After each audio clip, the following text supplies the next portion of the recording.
What's up, adventurers? Welcome back to Cool Pirates That I Like. Today, we are talking about the king of the pirates, Henry Avery. Some sources will tell you it's Henry Every, but I always knew him as Henry Avery, and it's my video, so what made Henry Avery the king of the pirates? Well, for one thing, he did something that most pirates didn't know how to do. He quit while he was ahead. Like a professional gambler, he knew when to hold them, and he knew when to fold them. He made one of the largest captures in pirate history, and then he just vanished. Disappeared off the face of the earth. So, whatever his name was, it doesn't really matter, because by the end of his life, he was changing it up everywhere he went, because he managed to evade capture for the rest of his life. So, let's talk about Henry Avery. So, Henry Avery was born in Plymouth, England in 1659, around the 20th of August. Again, most sources are dubious at best, particularly the history of the pirates, or anything written by Daniel Defoe, who we love because he was a great writer, but as all great writers did, he embellished a lot.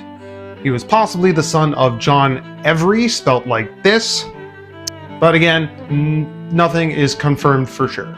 He could have been born Benjamin Bridgman, which could explain his nickname Long Ben, but he was, to a point, a very mysterious fellow, which he did on purpose.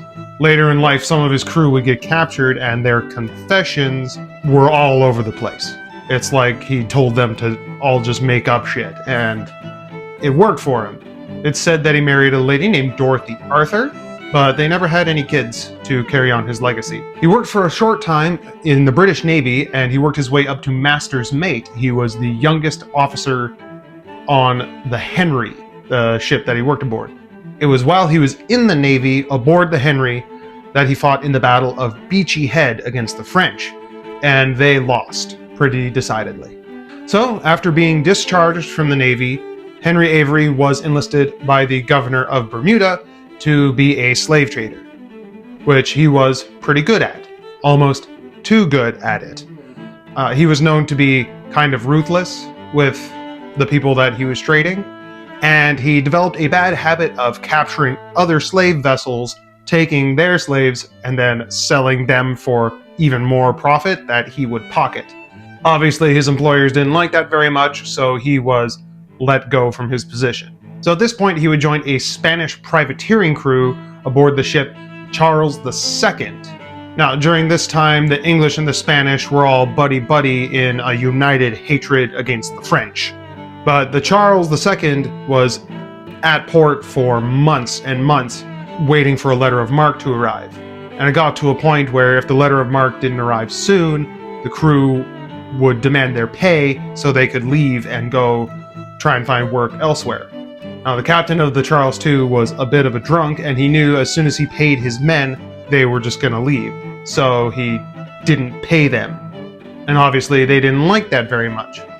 And Henry Avery was able to organize a mutiny. So they took the Charles II and they marooned the captain. So with his new ship and the captain off on some island somewhere, Henry Avery sailed off in the Charles II and he renamed it the Fancy. And this was the official start of his pirate career. So, having taken the Fancy, he was officially named the captain, and they set sail for the Pirate Round, which I mentioned in a previous episode, which was pioneered by Thomas Tew. So, on the way to Madagascar, he was able to capture 3 English vessels, and using the riches from there, he brought the Fancy and he got it tricked out. He made it even more fancy. What they did, they stripped away parts of the ship known as the superstructure, basically like the cabins and stuff on top, that were unnecessary. And it made the ship even faster. So now he has this massive frigate that is faster than any other frigate. And this was a terrifying thing on the high sea.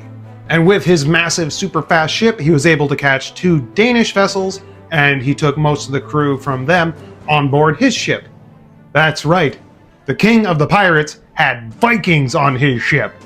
I know the Danes at this time weren't technically Vikings, but Shut up. As he sailed the pirate round, he eventually ran into Thomas Tew and a couple other pirate captains, and they heard word of the Mughal trading convoy. It's not certain whether he got tipped off about it or if it was just known where the convoy was going to be, because it was a yearly expedition that pilgrims would make on their way to Mecca and back, and they were carrying silks, spices, and lots of gold amongst people. It was a literal boatload of treasure. So they came across this fleet, and Thomas Tew and the Amity engaged the Fateh Muhammad, and we all know how that went down. And Avery engaged a massive Ganja trading ship called the Ganj-e-Swani, which literally means fuck ton of treasure. It means excessive treasure, but still a fuck ton of treasure. Now, the Ganj-e-Swani was a huge ship with about 80 guns, so the battle was long and hard. But the captain was a little coward, and apparently he ran down under the decks and hid with the women while the fight was going on. And it's possible that Henry Avery and the Fancy would have lost, but one of the powder magazines caught fire, and a bunch of the guns exploded on the Ganj-e-Swani, which scattered the crew, killed a bunch of them, and ensured Avery's victory. They captured the ship, and they took all the gold and treasures off it and put that on the Fancy, among a few of the women aboard, who they brought over for entertainment. And then, with their prizes on board, the pirates made their escape. Well, as you can imagine, the Mughal emperor at the time, one of the most powerful men in the world, was not very happy that a bunch of his gold and people were defiled. So he called up the East India Company, and he placed a massive bounty on Avery's head, around $1,000, which doesn't sound like a lot to us, but back then, that was the largest bounty that any pirate had on their head. He was the most wanted man on Earth at the time, because the amount of gold that Avery captured from that one vessel was worth about $200 million, which was an insane capture, literally the largest one. I know I said Tom Tew captured a lot, but Avery captured this much gold and got away. And Avery was smart. Him and his crew divided up the gold, and they split up. They went their separate ways. A few of them got caught and were forced to confess. However, like I said before, none of their confessions seemed to line up. Some said he went to Australia. Some of them said he went to England or to Ireland. He could have been anywhere. And anytime the authorities would hear word of him somewhere, they would go to investigate.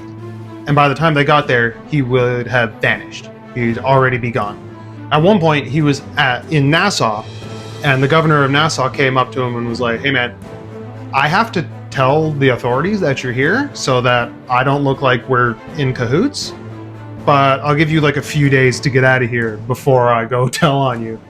So he had people supporting him, and he also was just 5 steps ahead of the authorities at all times. And he just vanished. No one knows exactly where he went and what he did. Maybe he died in a storm, or maybe he found some island in the Bahamas or in the Caribbean and just lived out the rest of his days surrounded by massive luxury. We'll never really know. And so, Henry Avery, the king of the pirates, retired on top of his game, presumably sleeping with one eye open at all times. But he got away with it, and he's one of the few pirates who actually did, because he knew when to stop. Most pirates would make a big score and then they would try again. They'd spin that roulette wheel another time, but he didn't. He knew, I've got enough, and he vanished off the face of the earth, never to be heard from again. Maybe he went by some other name like Ben Bridgman or whatever, but as far as we know, he got away with it. I just imagine he has a suitcase full of fake IDs and mustaches and different wigs and stuff, so that he can just escape authorities whenever they come showing up. Anyway, I've got one bonus fact for you today. Did pirates wear sunscreen? I mean, no, obviously they didn't, because sunscreen wasn't invented back then. So how did they protect against the sun? Well, some accounts say that they would take beef tallow, like fat essentially, and they would rub that on their faces and on their arms and stuff to protect from the sun, which worked fairly well. Not perfectly, but it did the job to a point. But the most common way of protecting from the sun were wide hats. And I'm sure a lot of you guys will be excited to know that a lot of pirates wore straw hats. They were very common, very cheap, and super comfortable in hot, sunny weather. And that's going to do it for me today. This was Henry Avery, the king of the pirates. I hope you guys had fun. I hope you learned a little bit. Don't forget to hit like and subscribe. Let me know what pirates you want to learn more about. If you have any questions about pirates that I can answer for you in the next episode. And remember, drink water, do some push-ups, stay safe till next time.